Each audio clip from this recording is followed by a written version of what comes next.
Yo, what's going on, everybody? How y'all doing? Welcome back. Welcome back to another episode of Peace Beloved, the podcast.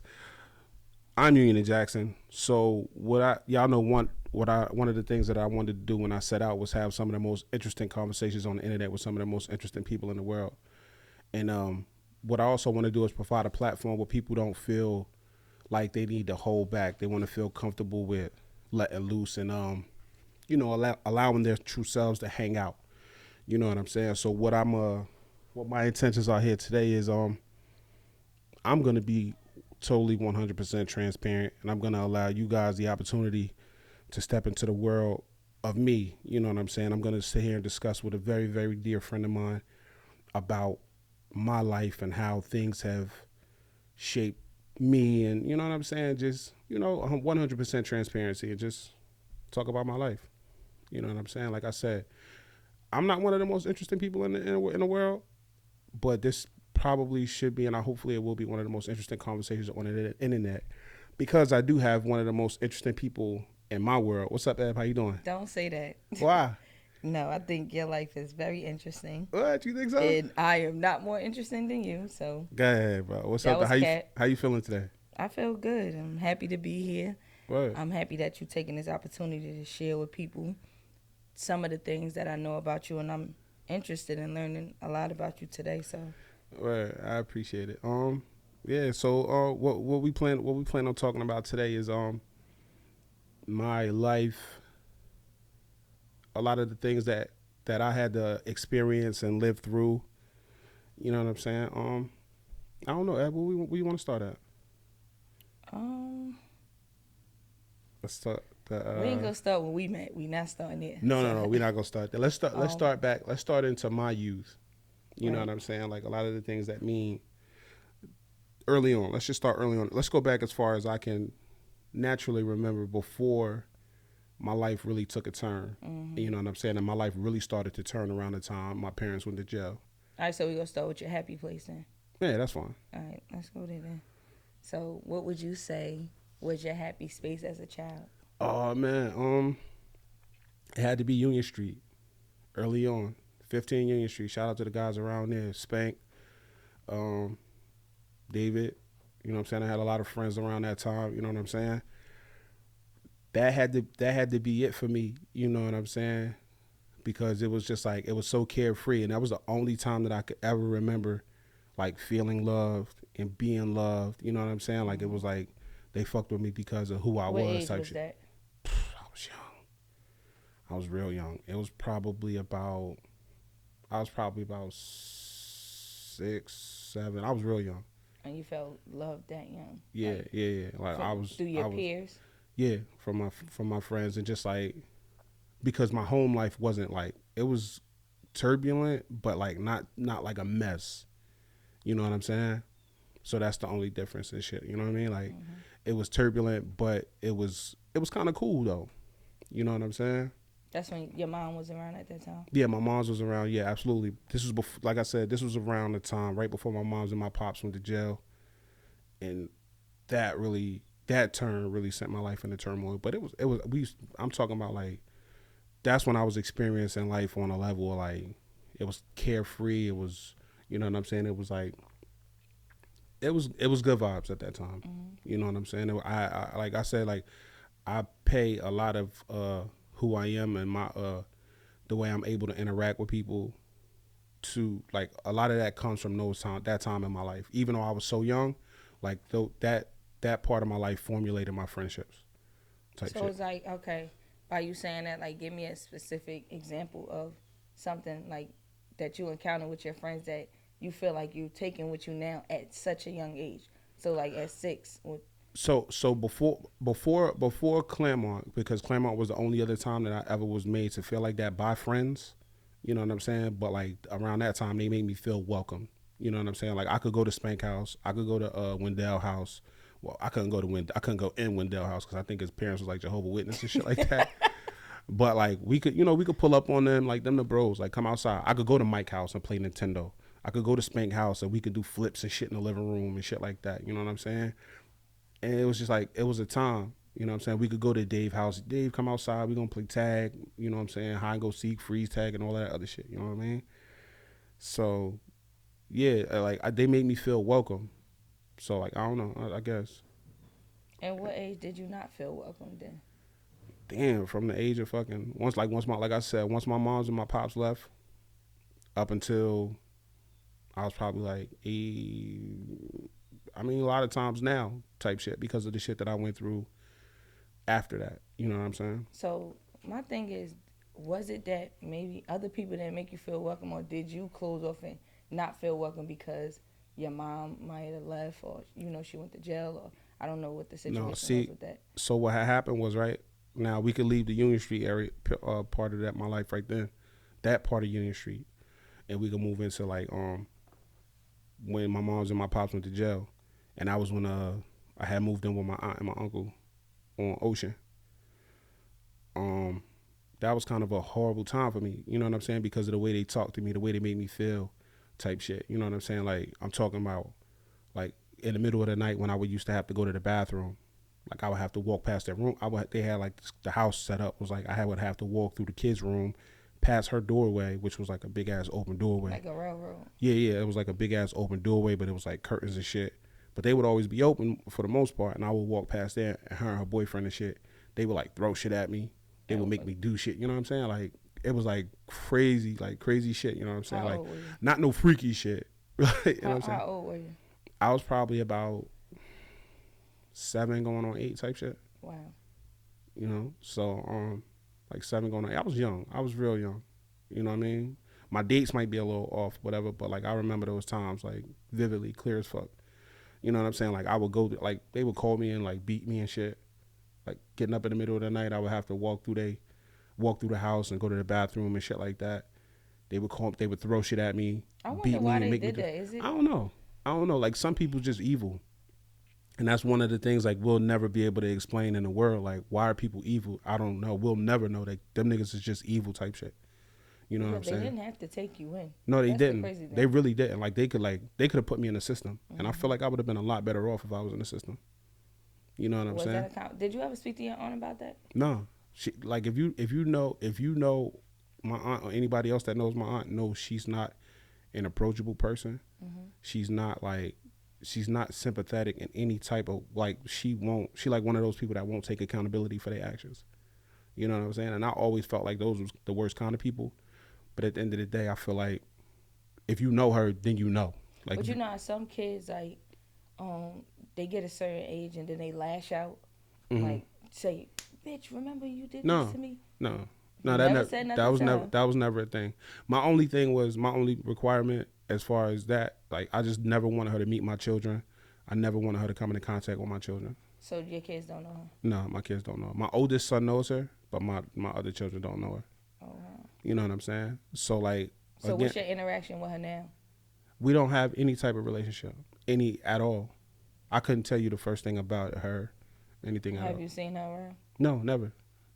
We don't even run in the same types of circles type shit. What? You know what I'm saying? Yeah, family though, so I would think like. Yeah, no, it's the family. The family knows. You know what I'm saying? Like my mother's side of the family, they know what's up. So they would never put like me and her in the same room. And this when your mom was in jail, not before she passed away. Yeah, no, this is before she passed away. She was in prison at the time. So you spoke to your mom about this? I never brought my mom because the type of the shit that I went through would have broke my mom's heart. You know what I'm saying? Like that type of shit would have definitely broke my mom's heart because like I'm talking about like I'm young as hell. Like on Ocean, I got a funny ass Christmas story that I tell all the time.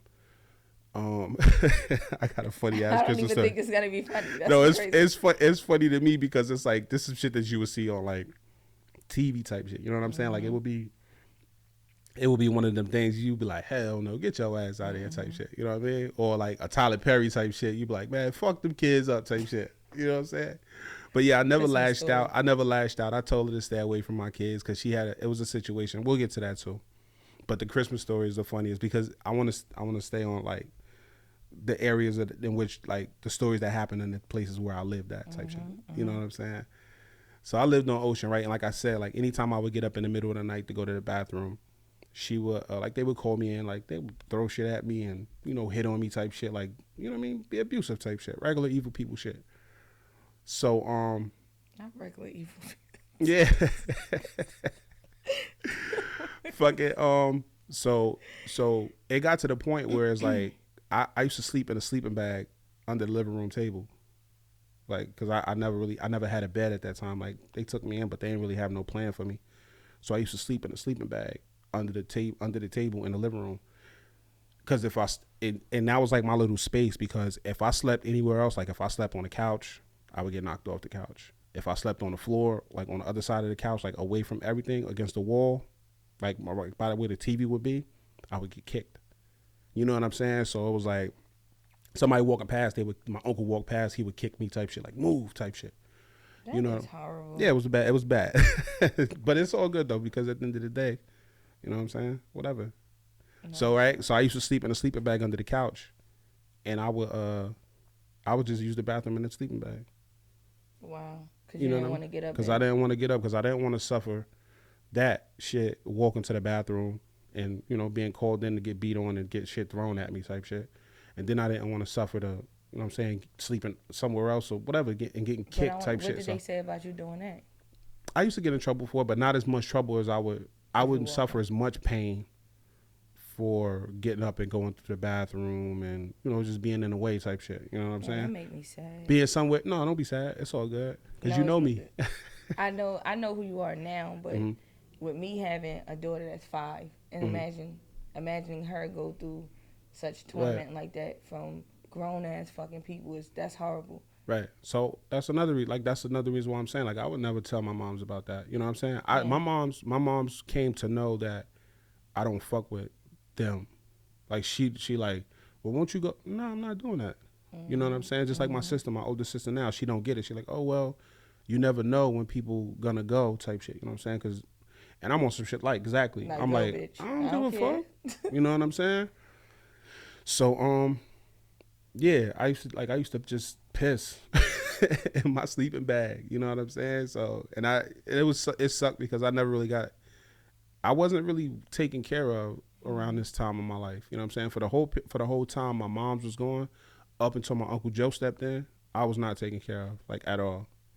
You know what I'm saying? Like, my uncle used to hang me out the window to get light bulbs off the liquor store sign. No, he didn't. Yeah, I swear to God. He used to hang me out the window and get the lights, because he used to like the colorful lights for his bedroom. He used to hang me out the window, and I would have to unscrew the light bulbs out. This is your aunt's. You know the liquor store on Ocean, right? Yeah. Ocean, between Claremont and Orient. Oh, I was on foot when I was. Yeah, she used to live in an apartment over there. That building that's on top of the liquor store. Yeah. He used to hang me out the window to get the bulbs out the liquor store sign. Word up. Where these people at? Chill out. So, the Christmas story was the craziest, right? It was so funny, and I talk to my cousin about it all the time. You know him. I ain't gonna say nobody name. Fuck that. I don't want no smoke with nobody. But my cousin, he know who he is. You get me? So it was one Christmas, right? She used to go all out. She used to treat her kids like fucking royalty. So she went all out this one year type shit. So she, I guess she felt like she had like a little bit of human being in her. Mm-hmm. So she had to like do something for me type shit. So what she did was she took like a bunch of her son's old toys and she like wrapped them up in newspapers and circulars and shit, right? What's his aunt name? Wait. So she wrapped up the toys. It was like a bunch of bullshit. You know what I'm saying? Broken G.I. Joes and like He-Man toys and shit like that.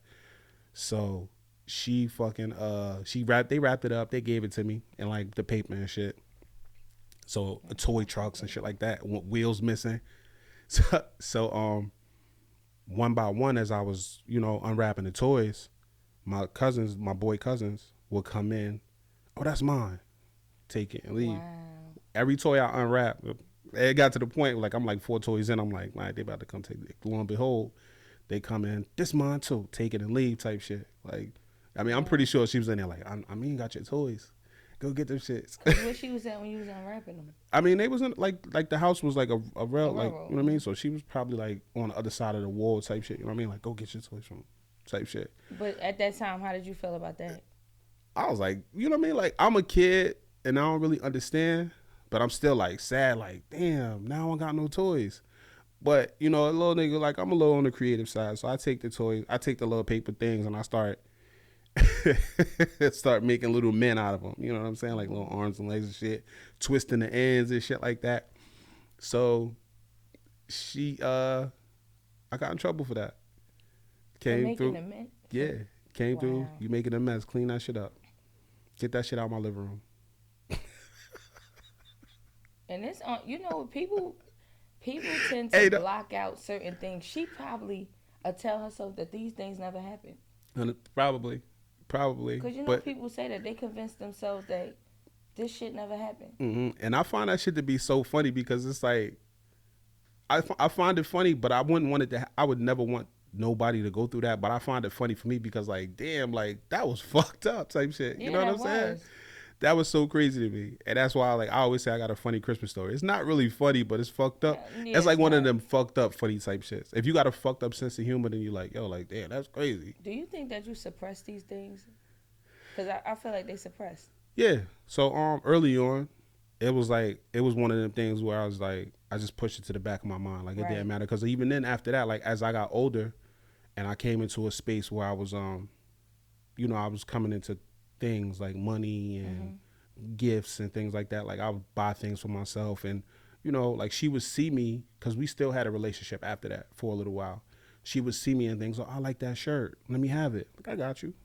You know what I'm saying? So I was still like a person to this person that was a monster to me. You know what I'm saying? So I would give her things. Our relationship really went astray when she started to treat my son, my oldest son, how she treated me. You know what I'm saying? Because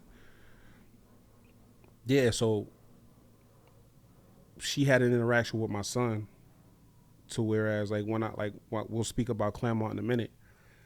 When we lived on Claremont, there was a song that they used to sing to me. Like between Ocean and Claremont, they used to sing a song, like it'd go like, you must have been a beautiful baby, cause you one ugly motherfucker right now. They used to sing that shit to me all the time, and yeah. So once she started to treat my son like call my son ugly and tell my son he wasn't nothing, the thing, all the shit that they used to do to me, cause she used to always tell me this story. Like my aunt and my uncle used to always tell me, oh yeah, your mother didn't want you. And these are your mother, brothers, and sisters. Yeah, Wow. your mother didn't want you. Your mother, we convinced her to keep you. She was gonna get rid of you. You know what I'm saying? So shit like that. You know what I mean? It's always this underlying thing in me that I'm not even supposed to be here right now. You know what I'm saying? Like I just, like right now, like just taking up space type shit. You know what I'm saying? And that's just one of the things that I was dealing with at the time. You know what I mean? How I was made to feel like, nigga, you ain't even supposed to be here right now. Like you really taking up space for somebody else type shit that should have been here type shit. You know what I mean? That's a form of like depression as well. Like when somebody tell you something so much, you start to believe them. Right. So it's like, yeah, you might laugh at this situation and stuff like that, and like you saying it's okay, but it's not, because when at such an early age, people was trying to install in your mind that you ain't shit, you ain't gonna be shit, you shouldn't have been here, your mother didn't want you. So now, I know we gonna get into that later on. When your mother passed, I'm sure that those feelings came back up again because you've been told this for so long. I was listening to a interview with 50 Cent, and he said with his son, this was recent, he said with his son, like, it's hard, I think his son like 26, it's hard to turn off something that you have been programmed for 26 years. Now you want to come and say, oh no, my mother didn't manipulate me, that was you. You're the one that didn't provide for us, that didn't do this, because your mother been telling you so long that your father not providing this certain lifestyle that you're supposed to have. Now you can't just turn that off. Right. So even though you're in your 30s or whatever, your older age, as a child, when somebody tell you that so often, yeah, that shit always play in your mind. Yeah. When you fall down and you fail in the event or at a job or something, you think like, damn, I knew I wasn't shit. Yeah, I deserve this. Yeah, and that's not right. Because that's not true. Right. I mean, yeah. So yeah, it's like a lot of that shit. Even like you said, to the point where it's like when they tell me I'm ugly, you know what I'm saying, so much and for so long, and I got people in my life that's like, yo, like, nah, nigga, you're handsome type shit. You know what I mean? I don't really take the compliments well because it's like, Because either one, you want something, because that's been my experience too. Either one, you want something, or two, it's just like you trying to be funny type shit. You know what I'm saying? So that was a part. That was a part of it too. You know what I mean? Which that's like it. That shit hurt my feelings. What's up? And like the whole situation with them, what they did to you, because even now, like if you listen to the 500 questions, you'll say, "Yeah, I'm the 6." You ain't the fucking 6. Like, Oh. yeah, you'll say things. When I say, yo, beauty is in the eyes of the beholder. Like, you are such a beautiful person. I text you all the time and tell you how much I care about you, how important you are to my life. I can't speak for everybody else and them ugly motherfuckers that tried to break your soul. But, yo, people do that when they see, like, you. I think, like, when people born for greatness, like, they destined for greatness, regardless of what it is, it could be something small, because everybody got a job in this world. So when they see that in you, they try to stop you. Like, anytime somebody trying to do something, they be like, oh, I don't think you should do that. Oh, I don't think you're not going to succeed with that. 100%. Maybe it was something in your mother that they seen that they led on to you. Did your other siblings suffer these type of abuses? Nah, so, oh man, I got another funny story too, right? Oh my God, is it really funny? So early on, my older sister, she already knew, like, this ain't, like, I don't know how her relationship was with my aunt and my uncle and them, but she got out of Dodge early, type shit. So she went to stay with, like, a family, not a family friend, but my mother and my father had relationships with other people, like, you know what I mean? They was close with this lady and her husband. So my sister went to live with them. So it was just me and Nifa at the time, my younger sister. So we stand, and you know, Nifa was having her issues. You know what I'm saying? But this was around the time we had moved up to Claremont. So I'm a fast forward past Duncan. I'm gonna get back to Duncan, because Duncan wasn't really an issue type shit. You know what I'm saying? It was like when I moved to Duncan and I was living in Duncan with my uncle. This was the second time I lived in Duncan, and it was after my grandmother passed. My uncle had taken over the apartment, but he was in there with his girlfriend and their child, and they had a daughter. And your mother still was in jail at this time. Yeah, my mom was still in jail. They just made it known that they didn't want me there. You know what I'm saying? I had went down there with my uncle. The uncle that had lived with my aunt, because he had moved down with my other uncle in Duncan. So we down there, but the whole time I was just made to feel unwelcome. It's you and Nifa? No, just me by myself. Yeah. So Nifa had always been with my aunt up until she had went to live with my sister and the lady, the family friend. So I went down to Duncan with my uncle, because they didn't want me up here on Ocean with them. So they sent me, he left because he was leaving, and he went to go live down in Duncan. And it was just like between my uncle and his girlfriend, God bless his uncle, his soul, rest in peace, Uncle Greg. His girl didn't want me there. You know what I'm saying? At all type shit. And she, like, made it known, like, she wouldn't feed me. She would, like, when I came home from school, I would have to wait for my uncle to get off of work to get in the house type shit. I would have to wait for my uncles to get off work to get in the house after school. So I'm sitting in the hallway till like 5:30, 7 o'clock sometimes. Is she in the house? She said she in the house with her and her baby type shit, chilling type shit, whatever. You know what I'm saying? So, like, that was fucked up, and that was a time for me, but at the same time, it was like, whatever.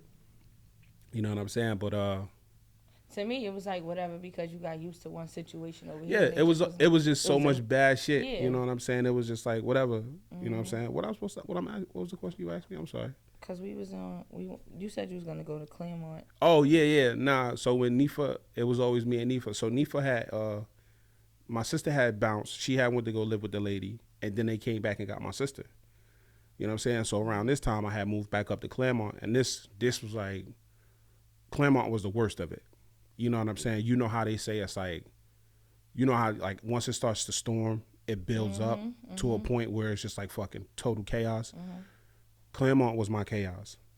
You know what I'm saying? So eventually Nifa had went in to live with the lady and my sister. So it was so bad on Claremont. So how did you get to Claremont though? How did you get from Duncan to Claremont? They didn't want me down there. So and your uncle sent you? And I guess my uncle, my uncle, we both left. Okay. Because he was having issues with them. But I'm a child, so I don't really know what's going on. But why would he move from here to go there to go back? So he ended up, me and him ended up going back to Ocean, and then they moved on Claremont. Then we moved up the street to Claremont. Now, who's in the house at this time? My aunt, her children, her boyfriend. The same people. The same people. Only person that's missing is Nifa because she went with. Yeah, Nifa ended up leaving, going to stay with the lady. So we go back to Claremont, whatever. So in the midst of everything that's happening on Claremont, because it worked up to this point where I chose to go. I would go to the house on Forest where my sister and I was staying and shit. I hang out around there. You know what I'm saying? And I had approached the lady. I'm like, yo, I want to stay here with y'all. You know what I'm saying? Mm-hmm. So she was like, what? And I'm like, yeah, I want to stay here with y'all. So she called in my sister, and it's like, I'm in the middle of everybody. Like, this will become a common thing. Like, I'm standing in a room, and it's like people around me. I'm basically standing in the middle of a bunch of people. And I'm like, I'm crying. I'm like, fuck. I'm selling it type shit. I'm like, yeah, I want to. Yeah, I'm like, yo, I want to stay here. I don't want to go back around here. They be being mean to me. Word is born. I'm giving it up. So I'm like, I don't want to stay around there. I want to be here with my sisters. I want to stay here. That lady looked me in my face and she's like, you can't stay here. You know what that bitch. All right. Damn. She was a cold heart. Yeah, 100%. She was like, you can't stay here. I was like, oh, all right, well. She only did what your uncle allowed her to do. Who that? That's the lady, right? Yeah. No. This was the lady that my sisters went to stay with. Oh, shit. Yeah, so I was on some shit like, yo, no, I'm trying to stay around here. I want to be with my sisters and shit like that. I don't want to go back around there. You know what I'm saying? I'm telling her, I'm like, yo, they be beating the shit out of me. They don't feed me and shit. I be sleeping outside type shit. And she was like, well, yeah. I wonder how old were you when you told her this? I don't know. I was young. Because around that time, like, I tell a story about how I was homeless from the time I was like damn near pretty much 8 to 10 years old. The 2 years that I was living with my aunt before my uncle stepped in, I was pretty much homeless type shit. You know what I'm saying? Like, when I got in her house, like on the times that my cousins would let me in the house through the basement door or like through the first floor when I would have to sleep behind the couch on Claremont, I was pretty much homeless. You know what I'm saying? Like, most of the times I would sleep down outside in her basement, outside the basement door. You know what I'm saying? Or, like, that Abraham Lincoln statue in the park? Mm-hmm. I slept behind that statue so many times in my youth. Like, I was young as hell, like young, making my way to the park to sleep somewhere. You know what I'm saying? Like that. I slept outside a lot between the ages of I want to say 8 and 10, because once I turned like 11 and 12, I started playing like Pee-wee football. And that's when my Uncle Joe stepped in. That's how I remember those time frames, those ages. Because once I became old enough to play Pee-wee football, he put me in a Pee-wee football. Mm-hmm. So up until that time, I was pretty much homeless until he stepped in. And, you know what I'm saying? I always give it up for my Uncle Joe. It ain't nothing I won't do and nowhere I won't go for my uncle, because he really saved my life type shit. Wow. You know what I'm saying? So yeah, Nifa, that lady, she was like, oh yeah, you can't stay here. I was like, oh shit. Maybe she thought you were lying. Yeah, maybe. And she just probably thought that you seeing your sisters kind of triggered something in you. Maybe. And you wanted to be. But even then, like, why wouldn't you let a little nigga in? Yeah. Type shit, you know what I'm saying? That is true. I wonder how she treated your sisters, though.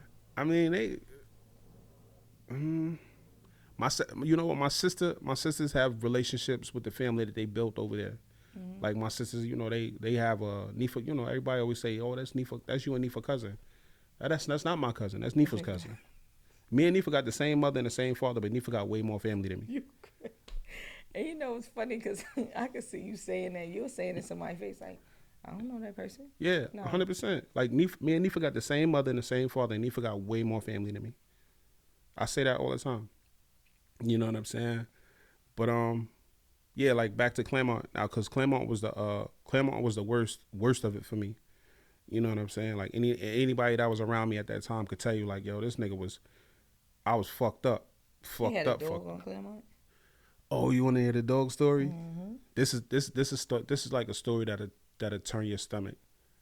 So somehow my uncle, not my uncle, he wasn't my uncle. He was my aunt's boyfriend. You know what I'm saying? He had a dog, and the dog had died. But it had died. It was sick. but they used to leave it in the basement. So when they put the dog in the basement, the dog ended up dying. So it was a bunch of nights with my cousins. They would sneak me in the back door or whatever, you know what I'm saying, or the basement door or whatever. And I would sleep in the basement. So this one night, I didn't know the dog was dead. I was just so used to the dog being around. Like, it was like, whatever. So she said, if you come in here, you got to sleep in the basement. The dog was in the basement. I know the dog wasn't going to hurt me, and I know the dog wasn't going to let me get hurt. So I'm like, whatever. So I go, come to find out, the dog is dead. I cut on And the they lights. knew the dog was dead. I cut on the lights in the basement. The dog dead. I'm like, fuck. Cut the lights off. I go upstairs, and I'm sleeping.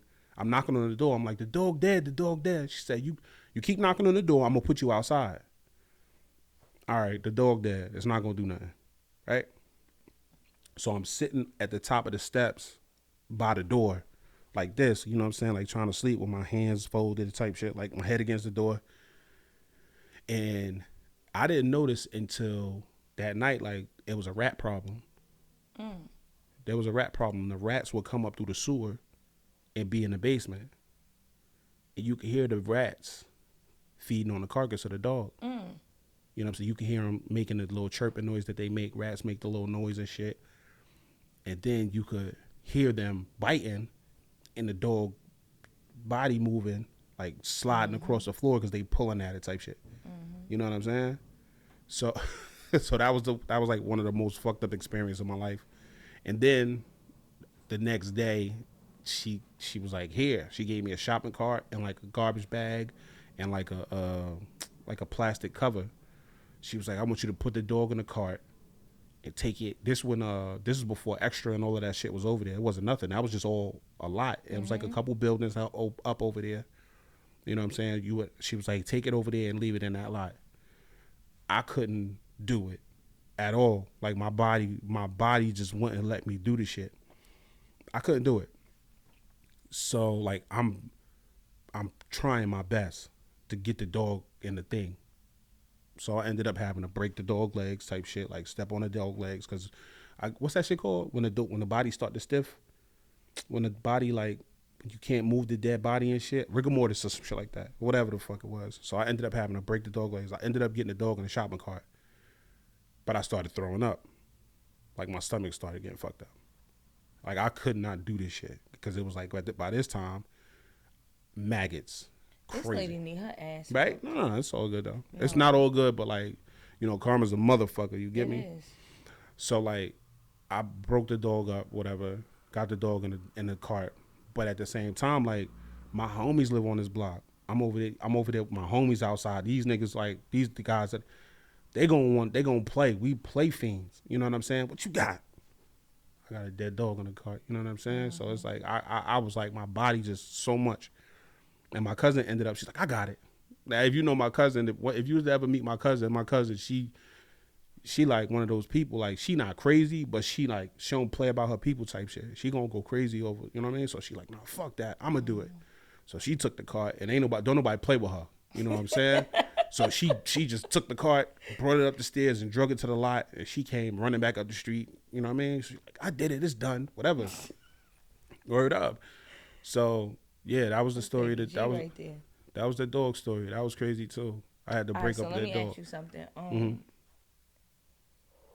With all of this going on, what your cousin had to say about that? Because even then, I don't know. I have not known you to be like a problematic person. So, like, I don't know if you went through a line of just being angry at people and fighting or anything like that. I want to know, like, how did you remain positive throughout all of this? Like, even with your cousins that took things from you and they still let you in. So, like, how was that relationship with people, and how did you overcome those anger feelings? Because I would have been angry. See, I never really had, like, I did for a little while have a history of violence because I was more so protective of my people. You know what I'm saying? Like, if you my friend and somebody was fucking with you, I know what it felt like to not have nobody to protect you. So like, especially once I hit my growth spurt, it was like, nah, nigga, what are you doing? I'm out here. Like, I never been pussy. I was always like, was always ready for whatever type shit. But once I started to see like I was protective type shit. You know what I'm saying? So I never really was angry, but I did have a history of violence because I would fight for my friends type shit. You know what I'm saying? But like I never really had the anger thing. It was more or less like I gave up. You know what I'm saying? Like I don't know, you'll probably see it in the notes. It's a thing where I had a prayer that I would say. You know what I'm saying? And I remember this prayer like because I used to say it because I never really was like big on God type shit and religion and shit like that. Like I never really cared for like none of that shit, even though my pops was Muslim. You know what I'm saying? And so like we had to follow a lot of the tenements of that shit, whatever. But we I used to say this prayer and I used to say it every night, even as far back as when I used to sleep in that sleeping bag under the couch when I first was made to feel like unwanted and undeserving of life type shit. I used to always say, "Dear God, you see everything and you know everything. And if you love everybody, if you love all your children like they say you do, you would not let me see the sun tomorrow. I do not want to wake up tomorrow. Dear God, please, if you love me like you say they do, you'll take me in my sleep type shit." That's sad. You know what I'm saying? So like I used to say that prayer all the time. So I was never like anger. It was just like, nigga, you ain't supposed to be here anyway. And it's like nobody love you. Your mom's gone. Your pop's gone. You know what I'm saying? Because that's another thing. It was like they used to always tell me like your mom's, she didn't have to go. She went to get away from you, and that's bad because your sisters. You know what I'm saying? Your sisters should be with your mother type shit. You know what I'm saying? And that was always like something that they would like pump into me, my mental type shit. You know what I'm saying? So it's like even a lot of times today, it's like even the love that my friends, all the other homies that really say they have for me, it's like, nigga, do I really deserve that type shit? You know what I'm saying? And it's tough. It's tough to get to that. You know what I'm saying? So I never really had an issue with anger. You know what I'm saying? Because I've never you see me the way that I am right now is how I've always been. You know what I'm saying? My demeanor, my personality. You know what I'm saying? My ability to turn a sad thing into a joke. You know what I'm saying? Even though around that time I needed it more type shit. You know what I'm saying? I needed it that much more. Why? Why? Like, I know you probably go through your own things, but I know like sometimes if I'm mad about something or I'm stressed about something and I'm not feeling well, I'm overwhelmed, and I'll call you. There's been times that I cried because I am overwhelmed or I'm sad. Like I could even go as far as back as like Ricardo dying, and then when Junior died, it kind of all triggered the same thing, and it puts me in a sad like hole. So for you to say like, yeah, the things that you're telling me, I feel like those are demonstrated as like you being depressed, because you were suppressed. Like people put so many negative tendencies and emotions on you, but you still be like, no, Eb, don't worry about it.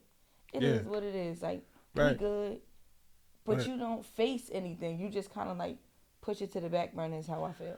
No, see, I went from suppressing shit just to basically getting over shit type shit. You know what I mean? Because at the end of the day, it's like it can only affect you for as long as you hold on to it. You know what I'm saying? Like like the analogy of a coal in your hand. Like, yeah, you got a hot coal in your hand. For as long as you hold on to that shit, it's gonna hurt. It's gonna burn. It's gonna do more and more damage. So eventually you'll have to drop it. Once you drop the coal, that's when you start to heal. You know what I'm saying? Like you can start getting past the heat, you can get past the burning, you could get past the scarring and all the damage that the hot coal has done because you just get rid of it, you drop it. You know what I mean? So it's like it happened. The thing that upset you. You know what I'm saying? Like the thing that made you sad or mad, it did that. But so as long, I'm getting tongue tied. For as long as you hold on to that, it's gonna affect you. So it's like, yo, like listen, this person cut me off in traffic. This bitch ass nigga. Let me catch. You know what I mean? Fuck that. I let it go. I've grown to just get over shit, and it's not like so much suppressing it because like that would mean if I suppress it or you know what I mean, I would wait for my opportunity to get back because of that, and that's like wasted energy when I could spend all of that energy on love type shit. So you know what I'm saying? Because all this shit that I've been through, everything that I had to experience through growing up with these people, if I held on to that shit, I would never have the opportunity or energy to love my friends and my children and my family the way that I do. That's just how I feel about that. So do you still feel like the forgotten child? Oh, the one God forgot about. I adopted that when I was young because the fact that God didn't take my life, the fact that He did make me stay and endure more of the shit that I did endure, and I felt like He didn't listen to me. God don't listen to me. God forgot about me type shit. You know what I'm saying? So like, not so much no more. You know what I'm saying? Just because my mentality has changed somewhat. You know what I'm saying? Not completely, but somewhat. It has changed. You know what I mean? So like, nah, not completely. I don't feel like the one God forgot about, but at one point in my life, I did feel like that. You know what I'm saying? I used to write that shit because I used to do like graffiti and shit like that. So I used So to that's always good. at Then the that's end at growth. the end of my shit, I used to always put T.O.G.F.A, the one God forgot about. You know Yeah, I what know I'm you saying? said you was gonna get into that as well Word. and tell people why you came up with that. So I guess that's a little bit about yourself right there. Yeah. Let's talk about. We could talk. We could. See, I got so much shit to talk about when I was on Claremont. Even after that, I so want to talk about when did your mother come back? my mother came back right before we moved back on Union, like toward the end of everything. Toward the end, like not the end of Claremont because they stayed on Claremont for a little while longer, but like she came back while they were staying on Claremont. But no, I had already moved with my Uncle Joe by then. You know what I'm saying? Where did he But live at? my Uncle Joe lived on Kensington. Shout So out to my Uncle Joe. He literally that was saved. Pee Wee football time. So Yeah. He literally saved my life. He took me. Now, mind you, like for the times that I was with my aunt, like I wasn't being, like I said, I wasn't being taken care of. Like I wasn't bathing properly. I wasn't taking care of my teeth. I wasn't taking care of my body at all. Like it was just like I wasn't provided like good clothes. I wasn't provided good good shoes. I wasn't provided the facilities you need to live a healthy lifestyle type shit. You know what I'm saying? Like, and the fact that I was sleeping on streets most of that time, sleeping outside and on the streets most of that time. You know what I'm saying?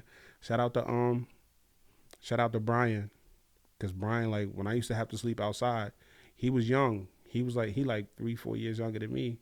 And he was staying outside with me until like 11 o'clock, 12 o'clock. His parents calling him like, Brian, come on, let's go, going out. He's like, nah, bro, I'm gonna sit with you, bro. Like, I know you sleeping outside type shit. I know they're not gonna let you in the night type shit. I'm like, yeah, whatever, go ahead. I'm telling the nigga go. He like, nah, we good, bro. so maybe some of the listeners might be wondering like, where was your dad? Oh, Where's his family? my pops was locked up. Like I said, my Uncle Joe is my brother's father. I mean, my Okay, brother's yeah, father. your My father's. father's brother. You know what I'm saying? So he stepped in. But before that, still on Claremont, I remember this one time. I don't like you asked me about my cousins. Like we was all children, so like they really didn't understand the consequences of the shit that they was. You know what I mean? Like when they would tell on me. Like one time my cousin told on me. Like she was telling me something. Like I had got in. My aunt's boyfriend had left out to go to work, and I was sleeping on the porch at the time. You know what I'm saying? Because I fell asleep on the porch type shit. Normally I would sleep under the porch, but I fell asleep on the porch. So he coming out the house in the morning. He like, man, go ahead, go in the house. Said, go all the way up to the top floor, or whatever. You know what I mean? Ain't nobody in that room up there. It was a set of bunk beds all the way at the top. It was like 3 floors. 1, 2, 3. Yeah, 3 floors. And at the room in the front was a set of bunk beds, but nobody was sleeping in there type shit. It was a big ass empty room. That they never let you utilize. Nah, That's nah, crazy. nah. So I went up there and I was sleeping on the bottom bunk, and my cousin came up there and she was saying something, but you know how you just dog ass tired and somebody talking to you, you can't hear what they said. So she talking, whatever, talking, whatever. She said something. I said, man, kiss my butt, just like that. I said, man, kiss my butt. So she, ooh, you know how kids is, right? I'm telling. So she like, ooh, she went downstairs and shit, like, and she told whatever, they got all the kids together. My uncle came out his back room and shit. I'm down there in the middle of everybody. I'm in the middle of the room. They surrounded me. My aunt on the bed. My uncle in the doorway, type shit. So I'm standing there. I'm tired as hell. So she like, whatever. And I'm like, yeah, I don't know what you say. Now I'm like, I'm in trouble. I'm about to get the shit beat out of me because that was like the thing. I would get the shit beat out of me for like literally everything.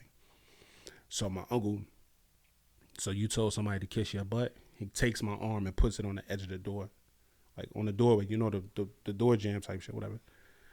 So you told somebody to kiss your butt, he punches my shit. Boom. That shit hurt it. So he keeps saying it. So my aunt saying it, like, you told somebody to kiss. He got my arm on in this doorway, punching the shit out of my arm. You could not tell me my arm wasn't broken. My shit done swelled up. It was like, it got to the point where I wasn't feeling the punches no more. It was like, in my mind, this nigga just broke my arm. You know what I'm saying? But like, had my cousin known that I was going to be fucking basically incapacitated for like a week and a half because of her going to say something because she was getting on my nerves type shit at the time, I'm pretty sure like maybe she wouldn't have went and told them type shit. Like, we all children. You know what I mean? Like, we kids, we don't understand. Like, what's your relationship with them now, though?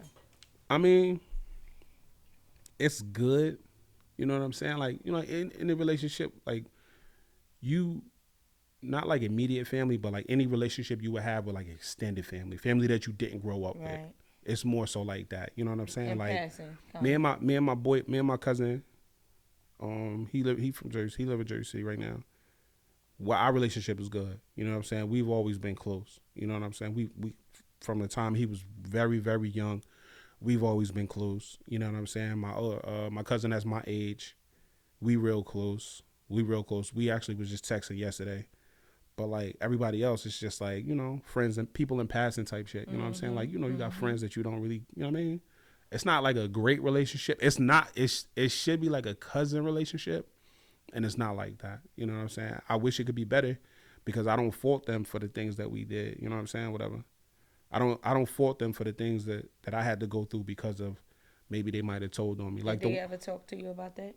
Or did you ever have a conversation with them about it? Nah, they always, that was their mother, right? Yeah, they always tell me how bad they felt. Like you know, in hindsight, growing up, they talk about it. It was like, yo, that was fucked up. Like, I went to a card game at my cousin's house in Newark, because my other aunt, my mother's other sister, she used to live in Newark. She spent a lot of time in Newark. Her family, you know, she had a husband, and she had raised her children in Newark. So one time we went to a birthday party out there. When I was real young, and I had a lot of turmoil, a lot of other shit happened in my life around that time because I was put in bad situations. You know what I'm saying? So life fucked me up around that time. So, still kind of recovering from an accident that I had. I had went to the birthday. They took me to the birthday party. You know what I'm saying? This is like around the time my mom was in the halfway house type shit. She wasn't really coming home. My pops was out. You know, for that a little bit of that time. So they took me to the party, and I had gotten in trouble out there, whatever. You know what I'm saying? Like, I ate too much cake or something. Like, you know what I'm saying? And they was like, yeah, whatever. And they started yelling at me. And like, me at this point, it's like, nigga, you yelling. That's it. Like, that shit don't do nothing to me. Like, okay, I get it. You know what I'm saying? Two things are going to happen. You're going to yell and kick me out, or you're going to yell and beat me type shit. You know what I mean? You couldn't kick me out because we in Newark. You know what I'm saying? Yeah, trick number one, because they fucking left me over there. And at the time, I couldn't stay with my aunt. My aunt wasn't having that shit. You know what I'm saying? Like, she was like, it was like a mob mentality. You know what I'm saying? Because like, once my aunt over here got into her head, like, yeah, this nigga's a problem type shit. And anybody that knew me around that time could tell you, like, yo, that nigga's not a troublemaker. You know what I'm saying? She got in her head, and she was like, yeah, you can't stay here. So my aunt was like, yo, you need to go home. How am I get home? You got to walk. I'm on Chadwick in Newark. I don't know where the fuck home is. You talking about walk the Jersey? I'm lost as hell. And guess what? I did that shit. I swear to God, I did it. I don't know how I found my way home. I don't know. I don't know. I guess I just been naturally good with directions my whole life. But I found my way home. It took me a couple hours. And the bugged out shit is, by the time I got to those two bridges, what's they calling two bridges between Newark and Jersey City?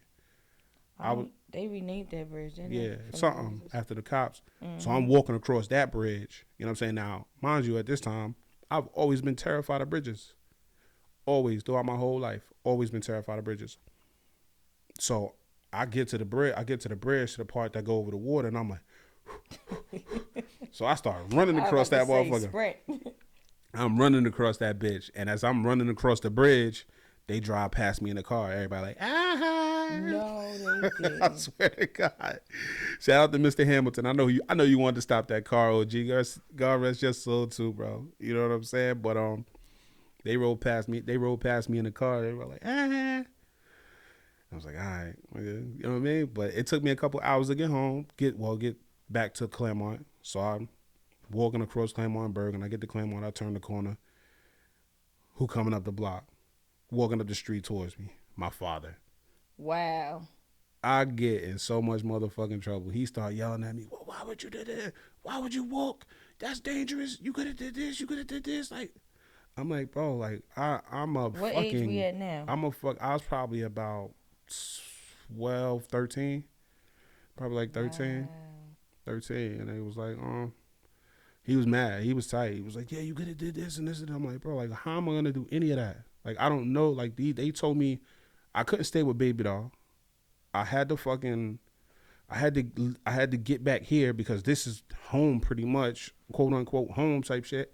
Mm-hmm. You know what I'm saying? And then, yeah.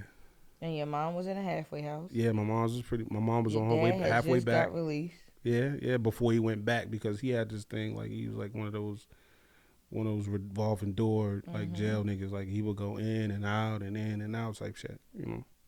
Still no stability in your life. Nah, not until my Uncle Joe stepped in, and that, like I say, that nigga saved my life, because like it's been plenty of times like I went to the extent of like everybody pretty much the boulevard is a highway.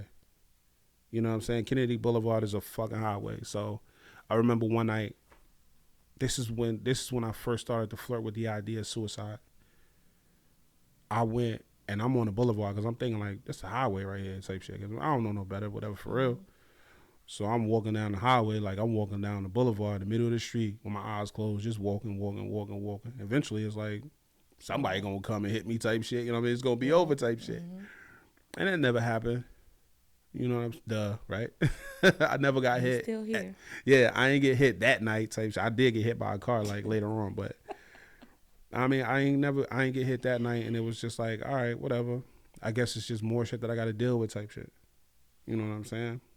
So as I look in here, I see that you said 191 Union was a sense of stability, like a little. Oh bit. yeah, that's when normality was restored for me. You know what I'm saying? Because who was at that apartment? my mom's. That's when my mom's came home. I had left my Uncle Joe. I didn't want to leave my Uncle Joe. Like my mom's came down. She came down. She was like, you know, come on, whatever. I'm getting an apartment, whatever. You know, I'm back home now. Because I was gonna ask you, when did you leave Joe's house? Yeah, she was like, yeah, come on, it's time to go. You know what I mean, whatever. And I had a conversation with my Uncle Joe. I'm like, Uncle Joe, I don't want to go. You know what I'm saying? Because at the end of the day, like, I'm like, yo, you left once. Like, my pops left and came back and left and came back and left and came back. I'm like, nigga, you about to be on that same type of program, and I'm not about to go through all of that again, type shit. You know what I'm saying? So she came home, right, and came and got you from Joe's house. What did he say on the time of you leaving it? Oh, he was a single man at the time. He was single. He was chilling. Yeah, he was single with no kids. He's like, that's your mom's. Yeah, go on with your mother now. Oh, she alright. You'll be alright. Right. Yeah, nah. And ever since then, like me and my Uncle Joe always been locked in, even since 15 Union Street. And I know for a fact, 100,000%, had he known the shit that I was going through during that time, he would have stepped in. But we ain't had no phones, we ain't had nothing to get in. I wonder when he stepped in, right? How the abuser, because that's what I'm naming that hoe, the abuser. How did she feel with him, like, you know, kind of favoring you? Is what she probably thought. Yeah, I don't know. Because at his house, things got a little better for you. 100%. 100%. I was eating regularly. You know what I'm saying? Like, I slept on the bed consecutively. I hadn't slept on a bed, I want to say, pretty much the whole time my mom was gone, except for that one time when I thought I got my arm broken. That was probably the first time that I slept on a bed. And they probably only did that because they felt bad. No, because I snuck. I snuck upstairs, and I laid on that bed. Oh, that was before the. That might have been, you know what I'm saying. But I do want to say this though, like the bros from Claremont, you know what I mean. I'm gonna say their names. I'm gonna say Shaquan, Terry, Brian, Al. Like, everybody know these niggas as my family. Like, everybody. Like, if you ask somebody, like, yo, like, who is that's Alameen cousin. You know what I'm saying? And that really became my family. And that's when I really started to feel like the family I created was definitely way more important to me than the family that I was birthed into. Right. You know what I'm saying? Because those guys held me down between like just being just like I was able to forget that my life was fucking terrible because these dudes. Mm-hmm. You know what I'm saying? I was able to forget that my life was like fucking I would not remember that I was sleeping outside tonight until I had to go to sleep outside because like we would play from like basically literally sun up to sundown, and Brian was one of the ones that stayed out with me the most because he stayed like 3 or 4 houses down, and he would like literally sit with me until like he really literally like his moms would have to come take him in the house. She would have to come and get bro. Like his pops would come out. Do you still have a relationship with these people? Yeah, I wish me and B relationship was a little bit better, but you know like we grow up and we start our families and shit like that. You know what I'm saying? And you know responsibility takes us away from a lot of our pleasures a lot of times. And like when we do find a time to have fun, I don't want to just because I'm able to have a good time today and I might not be able to do it in a while. I don't want to be a hindrance or an inconvenience. Like, bro, come fuck with me, bro. I can hang out today type shit. So I imagine like that's what his situation is. Like he just spends so much of his time being responsible because he has 2 beautiful children. Right. So that's his. So now your mom comes back around. Mm-hmm. Your dad's still incarcerated at the time. Off and on, yeah. Okay. Now we are on Union. Yeah. So how was that feeling with your mom back around? What was that? It was good. It was good. It was beautiful. I had that's when my life started to come back together. I started to have clothes. Mm-hmm. You know what I'm saying? As a youth, I was going to school regularly. You know what I'm saying? I ate real like good food, like, and it was like just to be like you could be in a house with somebody like my Uncle Joe. I would never ever take anything away from him, but like at the end of the day, you're not my pops. Mm-hmm. You're not my mom's type shit. You know what I'm saying? I love you with my whole heart, everything in me. I love you. You know what I'm saying? But you know what I mean? The feeling of being with your moms or your pops and being with your parents is just different. Absolutely. You know what I'm saying? Like nothing will ever come equal to that. You know what I'm saying? But yeah, so just being back in that setting and that dynamic, and you know, and then my sister came back. Nifa came back. My older sister never came back. She stayed with the people that she stayed with. When your mom came home, yeah, Nifa came back to be with y'all. Nifa came back. My older sister, she was old enough to say, you know what, like, nah, this is what I want to do. This is where I want to be, type shit. So with that, it was just like, you know what I mean? My sister was there, even though we was beefing, because we was just so different. Nifa was used to one thing, and I was used to Nifa was spoiled, and I was like outside. I was like the outside cat, and Nifa was the indoor cat. I was the outside cat. The alley cat. Yeah, I was the alley cat. She was the indoor cat. You know what I mean? Right. So you was on survival mode, and she was like, what is that? And she just didn't get it. So we clashed. We bumped heads a lot. Yeah. Word up. So in the mix of your mom being around, Nifa coming back home, then I see that you had lost 2 of your friends. Was your mom still around during the time that you lost your friends? Oh yeah, see, my mom's passed in 2009. You know what I'm saying? And when I lost Fool in 2004, God bless 2004, 2005, God bless his soul. You know what I mean? I had lost him, and he was one of the people like I spent a lot of my time with. You know what I'm saying? Around the time he died, like our relationship wasn't the same, but that was still my brother type shit. You know what I'm saying? Like, you know, he started hanging out with different people, but we would link, you know what I mean, from time to time. We would go from being together every single day, all day, to him developing a better relationship with his cousins and them hanging out and shit. So he ended up getting killed one night in Jersey City, and that sent me on a downward spiral. You know what I'm saying? So now my history of violence and my ability to be violent, you know what I'm saying? I played on that a lot. So it was like any and everything now was triggers on the play. Everything was on the menu now. All of y'all niggas, everybody was like, "What's up?" Like, no, I'm really about to do something. You know what I mean? And it was like bad. Like I always felt like I never was afraid of dying. You know what I'm saying? But I never wanted to die.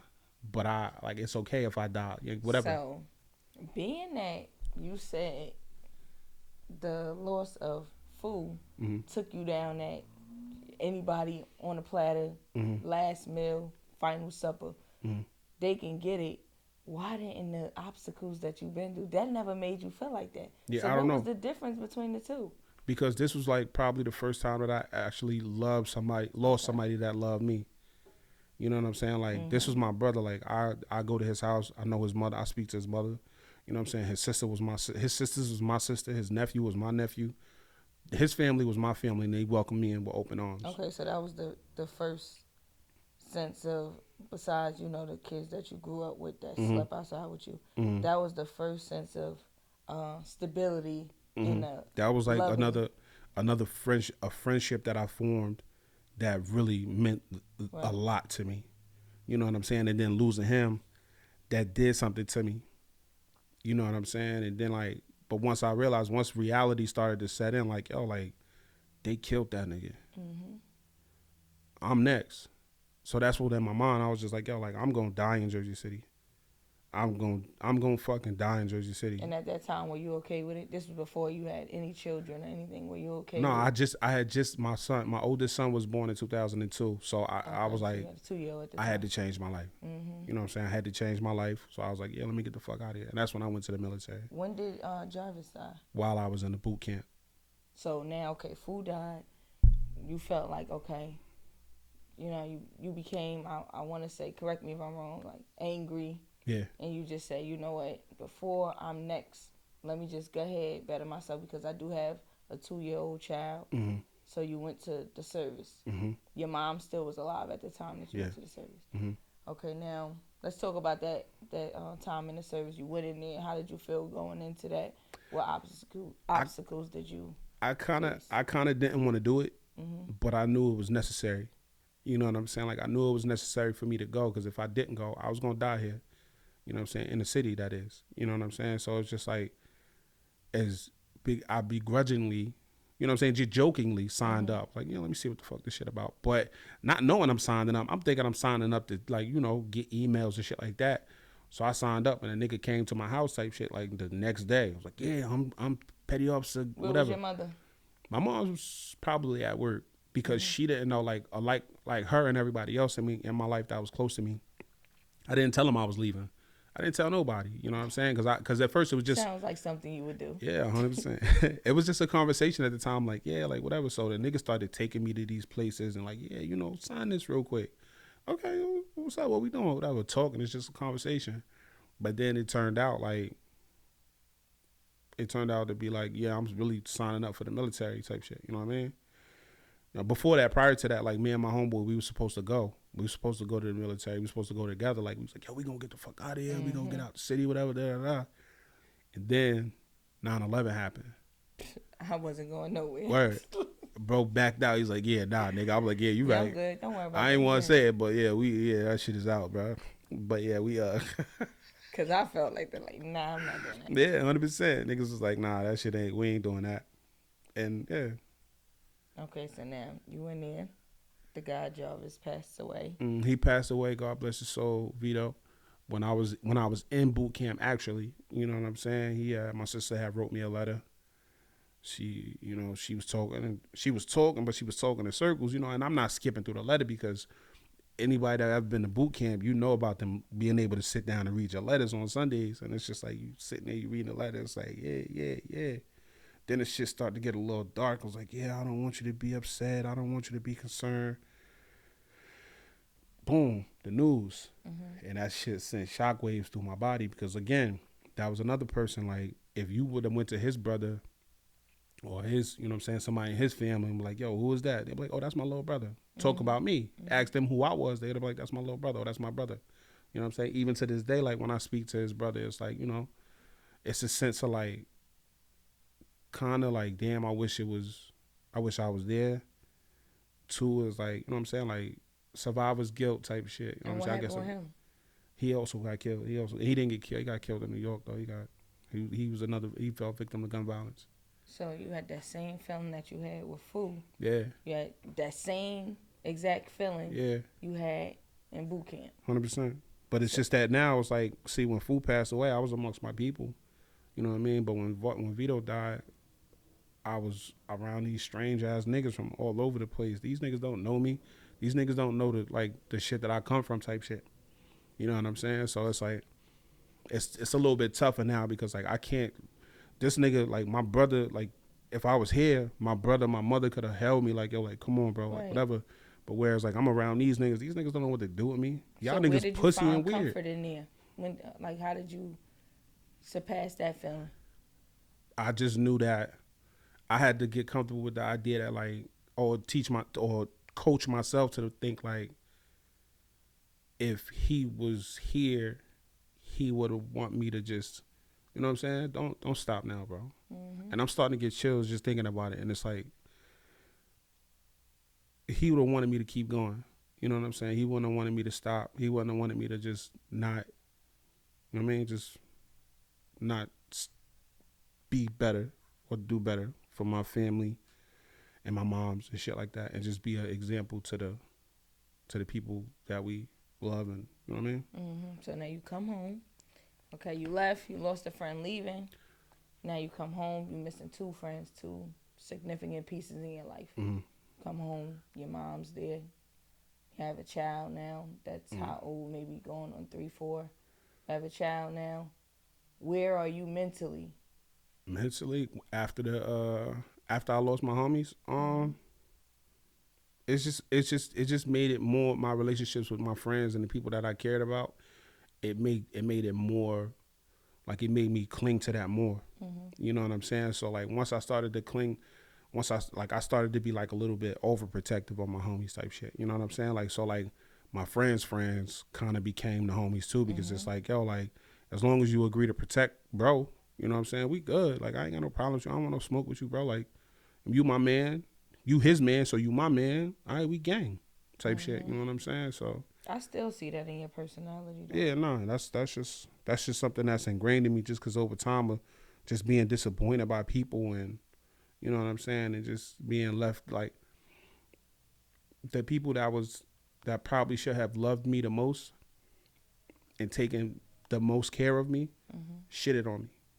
You know what I'm saying? So now like I couldn't choose those people, but these other people, the homies that's coming into my life right now, like they allowing me to, you know, they welcoming me into their life, and you know want me to be around and shit like that. So I'm But gonna how do you protect that with trust that everything. people are genuine, though? You How just do you never know. You how just do you never know. let people in, because you've been through so much, and like you said, the people that are supposed to care and love for you failed you. Mm-hmm. So how do you allow other people to come in with, and they might potentially fail you? Like sometimes our expectations for people Right. are too high. Right. So it's like, how do you go in and build these relationships with people? I give everybody the benefit of the doubt. You know what I'm saying? Like me personally, like I'm always open to conversation. So even if we not on the best of terms, you can always call me and talk to me. No matter what the situation is, I'm always gonna give you the ability to get whatever you need to get off your chest. You know what I'm saying? So with that, I give everybody the benefit of the doubt. You know what I'm saying? You go like I give you like I trust that you're gonna be, if like you understand who I am and how I'm coming, because if you know me, then you know me. And you like even if you don't know me and you see me, you get some idea of the type of person that I am. So I'm gonna give you the benefit of the doubt. I'm gonna allow you the opportunity to be a friend. You know what I'm saying? To get close to me, but you gotta understand like once you fuck that up, you fucked it up. Because at the end of the day, like I've been through so much. I done been down. I've been stabbed, pushed down some steps, pushed out a window. All the shit. I done broke shit, shot all types of shit. You know what I'm saying? I Like think I need to start calling you Baby Jesus. so Yo, he done been being beaten, being everything, and being through still. being through all of that shit, like you gotta understand, like nigga, like you can't play with me. You know what I'm saying? So it's like if I'm telling you I want you around and I love you, like you gotta appreciate that, You because at gotta the end say of the this day, death like row. yeah, I can't play with you. I'm not gonna let you to play with my time or my Right. feelings. So once I let you in, if you appreciate and respect it, then you gang for life. So like I said, like I go about letting people in because I give everybody the benefit of the doubt until you don't deserve it. All right, so now we back from the service. What age you think this was that you came home? Oh, Because I see that your father came back around when you was 26. Oh no, see, I got out the military in 2011, so I was like back and forth. You know what I'm saying? But when my pops came back around, I was still in the military. You know what I'm saying? All of this happened while I was still in the military. In the military, my pops tried to come back around. He called me and we was having a conversation over the phone. But you know, my anger with him didn't subside because he was still having issues with drug abuse. You know what I'm saying? So we talking on the phone, and it's just like I'm like, yo, like I'm 26 now. I got a kid. You know what I'm saying? I'm a father. You know what I'm saying? Like, and I don't really need a pops right now. You know what I'm saying? Like, but at the end of the day, like, if you want to be here, you want to be if you want to be like a father, you want to be my dad. Like, just get right. Just do what you got to do for yourself. You know what I'm saying? And then like, we'll talk and we'll figure it out later on whenever you get your shit together type shit. I ain't curse at my pops like on my mom's either. Like, I barely even curse around my older sister, like hardly ever. But like, I'm like, yo, just get it together and we'll just talk later. But I'm busy right now. I'm on a boat type shit. You know what I mean? And what happened with that relationship? It really didn't go nowhere because he ended up passing away a little bit later. What did your mother say about your relationship with your father? It was one of those things where she gave me the grace to handle it, like the space to handle it how I saw fit. Like, she wanted me to have a relationship with my pops, you know what I'm saying? But like, she was like one of those people that was like, you don't have forever, so you wanna do the right thing type shit. Now, what was your relationship with her? My mother, my mother was my world. My mother was the only person that ever loved me nonstop and unconditionally. And you felt that? I felt that 100%. Even though when she left and they tried to, you know, basically pretty much turn me against her, that shit wasn't working. I know my mom's would have died for me type shit. You know what I'm saying? So in the sense of the light that your mother gave you, because she was the light in your dim world, would you agree to say that she was the piece that gave you that said, yeah, I am supposed to be here. Yeah, I am worthy of being loved. Yes, someone does care about me and they want to see me do good. Would you say that your mother was that aura that you had? Yeah, 100%. Because my mom's from very young, before she went away, she would tell me all the time, like she's the reason that like I feel like I could do anything, because she would always tell me like, you could do anything. She used to always ask me like, what you want when you grow up? I want motorcycles. You can have 50 motorcycles. You can have 10 motorcycles. You know what I'm saying? She just always tell me like, you can have anything you want as long as you do the right thing and you work hard. Just be good in school and shit like that. She would always tell me shit like that. So like, I always felt like I could do anything. You know what I'm saying? But once I was once I started to live the life that I lived when I was with those people, it kind of made me feel like I could do anything that I wanted to do. But at the end of the day, like, I'm not even supposed to be here, so like, why even try? You know what I'm saying? Like, why even like fight through whatever type shit? You know. I understand that. So let's talk about you said that you lost both of your parents in the same year. Yeah. So 100%. after all of this, after your dad coming home, you having this conversation with him, your mom coming home, giving you a sense of stability, now in 1 year, all of that shit just vanished. Yeah. So my pops had passed in like February, and I had came home. It was a wild story because like my pops had passed in 2009 in February, and my command, like we called the command, the boat, the ship that I was attached to in the military, they came to me and they was like, yeah, we need to talk to you. So now I'm like, yo, these niggas don't never come talk to me. What the fuck they talking to me about? So they bring me in a little office and they sit me down and they like, yeah, you know, whatever. Your father passed away type shit. So I'm like, oh shit. Bro, I thought it was like somebody in my mom's or some shit like that, bro. Like, No, you did. No, 100%. I was like, bro, like, you can't do that, bro.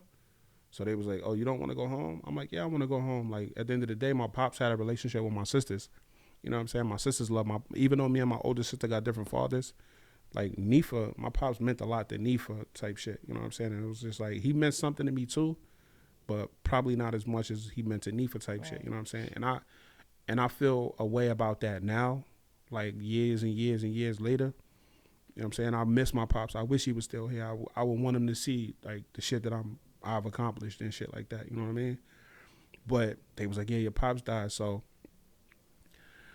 they like, you want to go home? You're not gonna go home? I'm like, yeah, I'm gonna go home because at the time I was in Bahrain. So I flew home, whatever.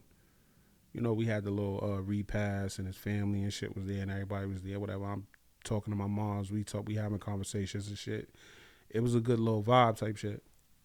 You know what I'm saying? And then I flew back, and then a couple months later we came home off a deployment, and my moms were sick. Mm.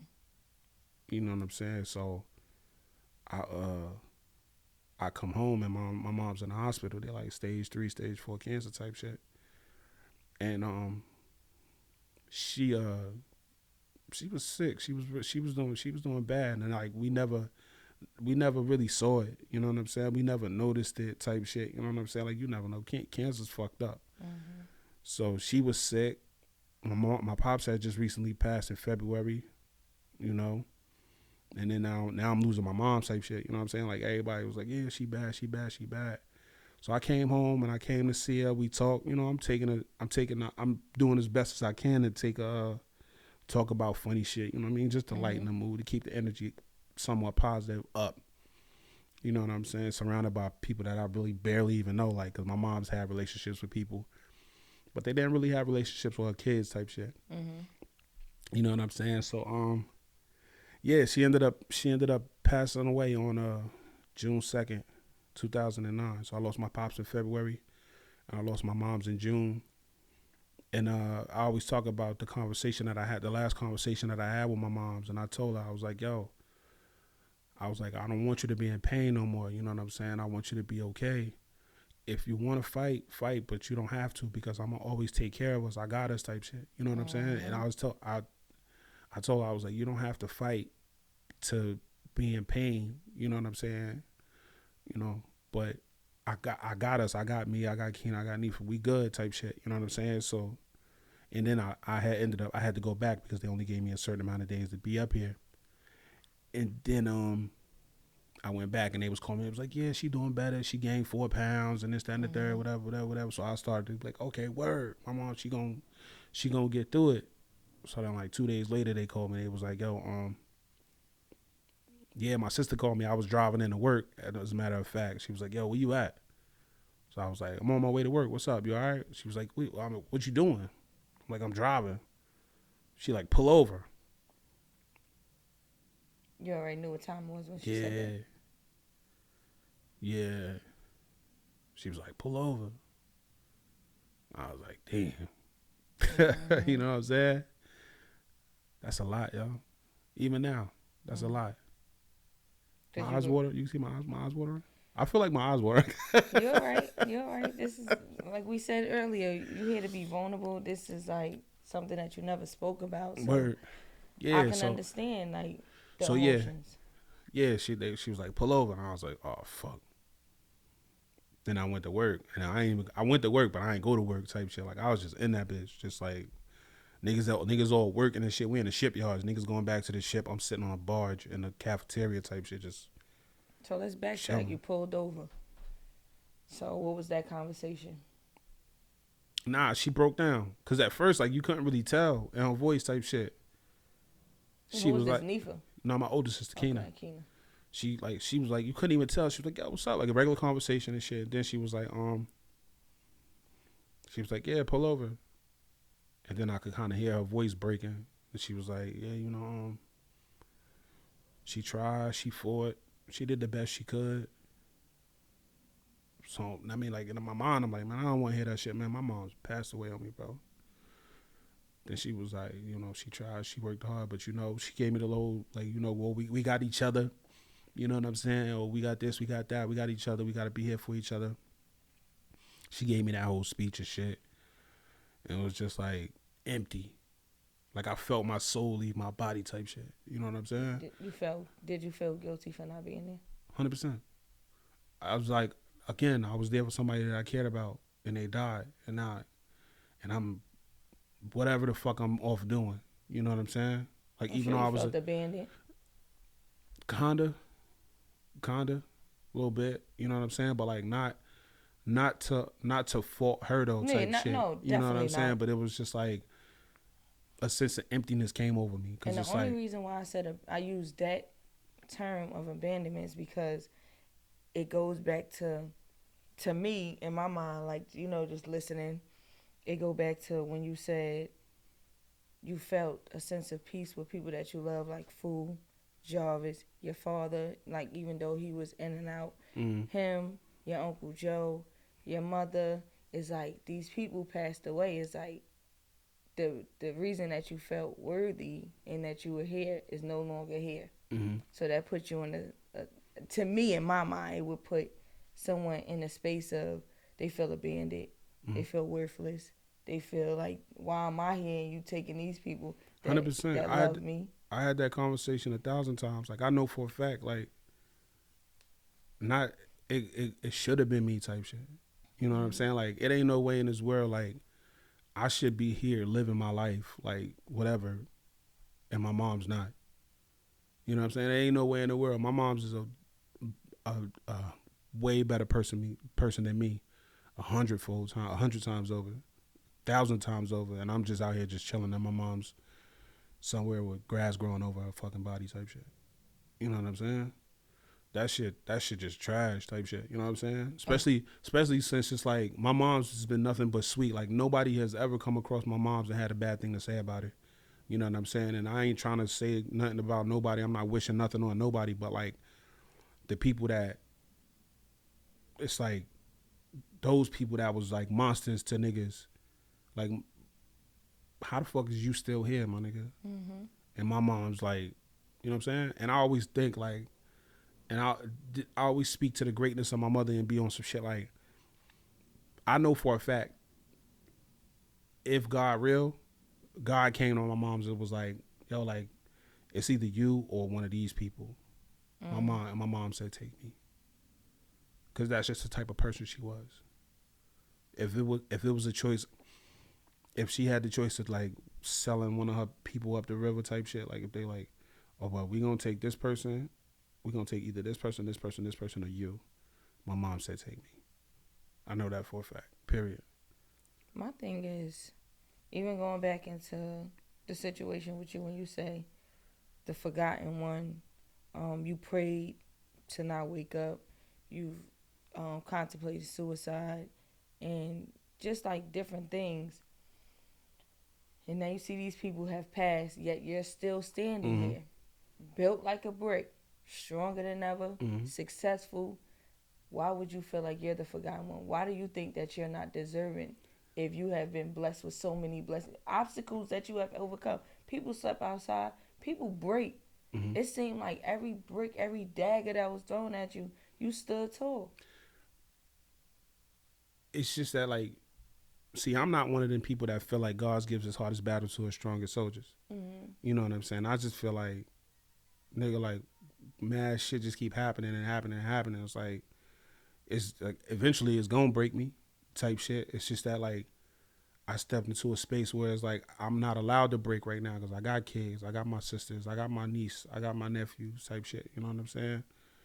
So it's like I he giving me all this shit to break me, but he also giving me the ability to fight it too, type shit. You know what I'm saying? So it's like I don't know.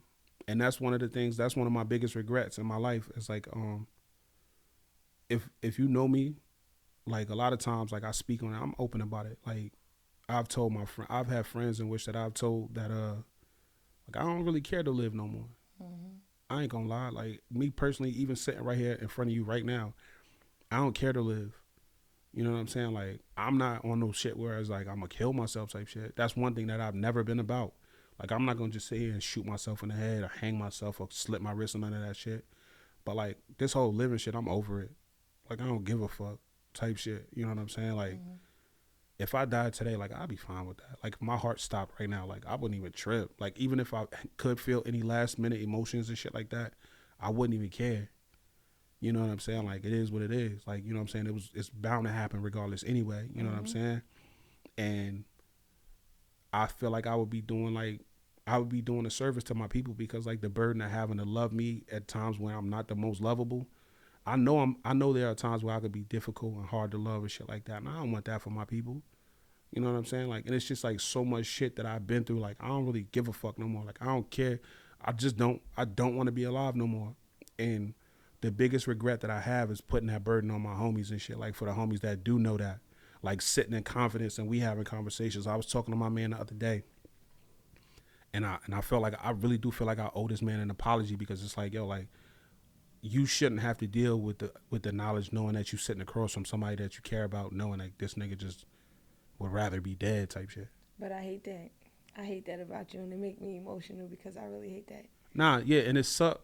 No, I hate that you feel like you are a burden to people when I tell you all the time you're not. My burdens don't come from my friends sharing the pain that they're going through or something like that. My burden is to like not know that and something happened. I've dealt with somebody that like not dealt with, but like my friend. I sat on the phone with this person every single day, only for me to call one day and the mother tell me that he committed suicide. Yeah. And it's like, why didn't you share these things with me? Like, why didn't you talk to me about anything? And they had the same outlook on that you had. So that's another thing about it though. Like, I would never like put my people through that. You know what I'm saying? Because I know how traumatizing that could be. You know what I'm saying? And the fact that I don't really talk a lot to people, and I don't really open up a lot. You know what I'm saying? Like we spoke about doing this thing right here, and you was excited about how open I was going to be. Yes, I was. Like, and this probably has been the most open I've been with the amount of people that's going to view this. You know what I'm saying? And the fact that like I would do something to myself without speaking to somebody. You know what I'm saying? Because you along with a lot of other people that I hold dear to my heart appreciate my strength and like my ability to keep going through it all type shit. So I would never put y'all through that. But like just the idea of like me knowing like, or me feeling like, nigga, like it is what it is type shit. When it happens, it happens. I don't even give a fuck type shit. That's the shit that I regret, because I don't want that on your shoulders. I don't want my people to sit across from me and know that like, yo, like this nigga really done. It's really over for this nigga. Like he really ready to give it up type shit. You know what I'm saying? You can leave here today knowing like no matter what this nigga going through, like he not going off himself type shit. You know what I'm saying? So like that's my only that's my biggest regret is letting people know. Like, I mean, at this point, like it is what it is. But my biggest regret is in secret and silence and quiet, letting my homie know, like, yeah, nigga, I don't give a fuck. I told B one time, I was like, yo, like, I don't care, nigga. Like, it is what it. That's why, like, nigga, through the pandemic, like, I ain't wearing no mask, nigga. What? What's up? Type shit. Ruining me. Yeah, I'm not. I'm not tripping. I'm like, it is what it is. If it's gonna happen, it's gonna happen. You know what I'm saying? Because like I said, like I done been thrown out a window.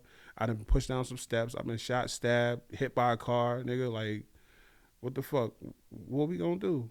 Type shit. I got scars for days. Type shit. Right. You know what I'm saying? Like if it ain't get me yet, you know what I'm saying? Whatever.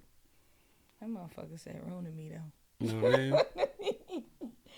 But it's not even about. See, you are a beautiful friend. Right, I appreciate that. Always have a listening ear. You said I could take your card and do fraud, so. What? So shit, you green in my book. That's our introduction to scammerism. Absolutely, we out here. Don't tell my job now, but we out here. And depression is real. 100%. Depression, anxiety, everything is real in the community. A lot of people don't speak on it, but a lot of people suffer from different forms of depression. It ain't got to be medicated and all of that. It doesn't have to be severe. But a lot of people do suffer. I could say it myself, like, you know, it's certain things in my life that I battle with as well. Certain stages that I've been through, certain obstacles that I got to overcome. So when you speaking about your situations and even on this platform, I was very excited. I was so happy that you was giving people a piece of you, because a lot of people don't see that. All they see is the firefighter, the one Union in Jackson, peace beloved. Yeah, what you say your last the one that you get up, that's peaceful loving too. When you get Mm. up and you do your little Oh, two oh, baby showers, it's too much. words from Union. I love them. Check them out if you ain't see them. Check them out. Where that's on my Instagram. But yeah, depression. I've been diagnosed with major depressive disorder and anxiety disorder. You know what I'm saying? And I don't necessarily know what it stems from. You know what I'm saying? Maybe it could be from so much losses that I've taken, experienced. Absolutely, You know trauma. what I'm saying? Or maybe it's just from just, lifing on me like a motherfucker. You know what I'm saying? But like Mm-hmm. I have I have lived a life. I recognize that I've lived a life to tell a tale about. You know what I'm saying? And yeah, I mean, I don't know. I don't know. It's so I don't know where it come from or how like when did it first start. But I do appreciate that. Like I do appreciate the strength that I've been blessed with. You know what I'm saying? To fight those demons in the way that I fight them. You know what I'm saying? And the best things. But this is me being hypocritical because the best thing for people to do is to communicate and to talk.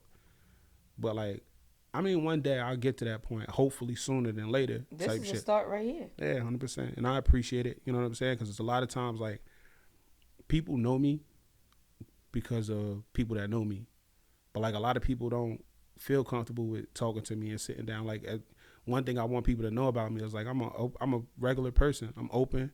You know what I'm saying? I might look mean. That's just because I'm ugly type shit. But at the end of the day, like Don't I start. got, I got a good heart. I'm a good person, and I do my best to be to be a good nigga for the people, for everybody. You know what I'm saying? Not even just my people. I just want to be a good person all around, and in any way, shape, or form, I could be a good person. I'm gonna do my best to be that, but don't ask me for nothing type shit because like then I'm gonna feel away. Like if I want to do something for you, I'm gonna do it for you. But if you come to me with your hand open all the time, then that's like. I mean, then I'm gonna treat you a certain way. That's the Mm-hmm. only time you're gonna get treated a certain way by me, is if every interaction comes with an open hand type shit. Right. So, in a sense, we gonna start like this is our last, I guess, hoorah. What would you say to people that have been faced with adversity such as yours Mm-hmm. and that are not looking at things as the glass is half full rather than they looking at it as it's half empty? So like what message would you give to people that are fighting through depression, that's coming from the struggle, that might still be in the struggle, that's battling just different things in their life? What would you say to them? Keep fighting. Keep walking. Keep fighting. Keep walking. Keep working. You know what I'm saying? Because, like they say, tough times don't last always. You know what I'm saying? Like if you gotta dedicate your heart and your mind and your efforts to being something better, being something bigger, and just live a life of live through love and just keep going. You know what I'm saying? Because the easy thing to do is just to not be here. The easiest thing to do is to quit. You know what I'm saying? And you'll feel more satisfaction in overcoming. You'll Mm. feel more satisfaction in achieving and accomplishing. Because like once you give up, then it's like you just another nigga that you know what I mean that couldn't hack it type shit. I feel like we talking to the younger you. You know what I'm saying? Yeah, 100%. If you just another nigga that couldn't hack it, like you just another like just like what's it, a stereotype or not stereotype, a statistic. You know what I'm saying? Once you give up and you just fall into the once you become the poison in which you was spawned from, you just another nigga. You just another one of those people that couldn't hack it, that gave up, and that's just gonna be a part of the system, and continuing the system and keeping the system going. But going through the shit that you're going through, you gotta understand it's gonna always be a bright side, Mm-hmm. a light at the end of the tunnel type shit. So Be just keep going, resilient. just Right. keep going through the dirt, through the muck, through the shit, through the blood, through the sweat, through the scars. Just keep going. All Just right, keep so going. give me two things about yourself, and then we gonna close out. Two things, two powerful, positive things about yourself. Self reassurance. Give me something. Wait, what you mean though? I want two positive things about yourself. Give me two things that you see in yourself that you bring towards people, to the community, to yourself, to your family. Give me two Oh positive man, things why it's important that you're here. Why you're here today. I guess because I'm a worker. You know what I'm saying? And when you do certain things, like to do something in spite of can be negative, Mm-hmm. but me, I'm living in spite of. You know what I'm saying? So it's like, in spite of everything that I've been through, everybody, like you say, every knife that was thrown at me, every brick that was thrown at me, I took that shit and I built a castle. You know what I'm Boom. saying? And I'm a worker and I'm living in positivity. So it's like, yeah,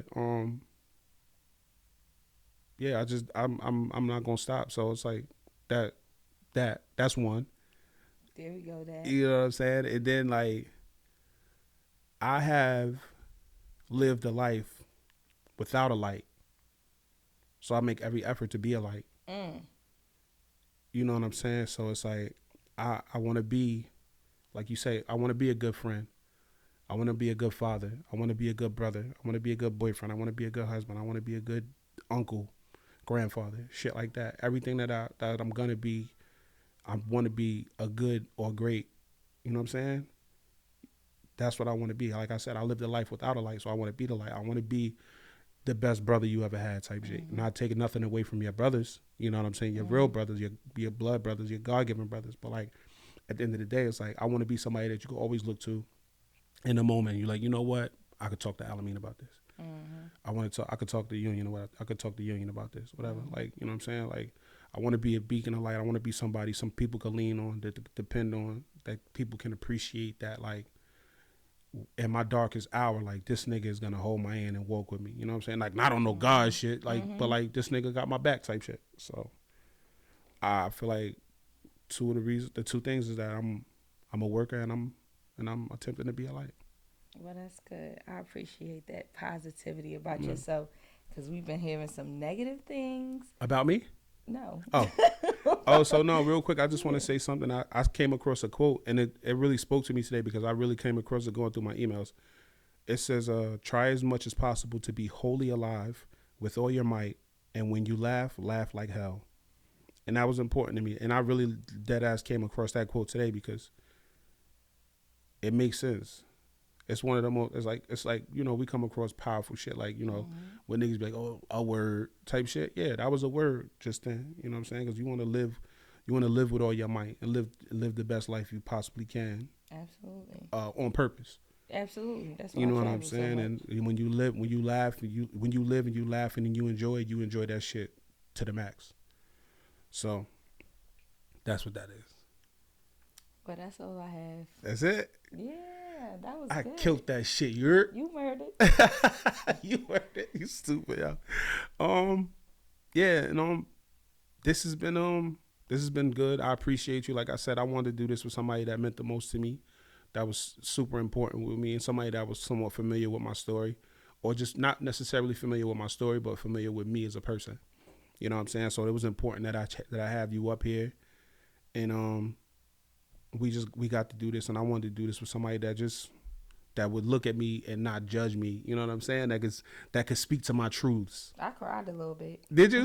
What? No, I almost got myself a couple times Oh too. man, that was crazy. You know what I'm saying? But I just want to say thank you for tuning in. Thank you for listening. And if you do come across those people that I've experienced, those people that was monsters to that young boy, I forgive you. I'm not mad at you. You know what I'm saying? I actually want to thank you because you've created a man through your monstrous deeds. So at the end of the day, I appreciate you. Thank you. And I hope life and God treats you well. You know what I'm saying? And like I said, this is Peace Beloved. This is the platform that I want to provide to people where they could come and be the most open and be the most vulnerable. We can have some of the most interesting conversations on the internet because the people that I'm gonna have up here are some of the most interesting people in the world to me. And I just want to thank y'all for taking the time out to tune in and listen in and be a part of this. And hopefully you tune back in and you continue to tune in because we're gonna have some people come up here and tell their stories, and their stories are gonna be wholesome. It's gonna be uplifting. It's gonna be fulfilling. It's gonna be all great. You know what I'm saying? And yeah, just tap in and tune in. Thank you. I appreciate you. Peace, beloved.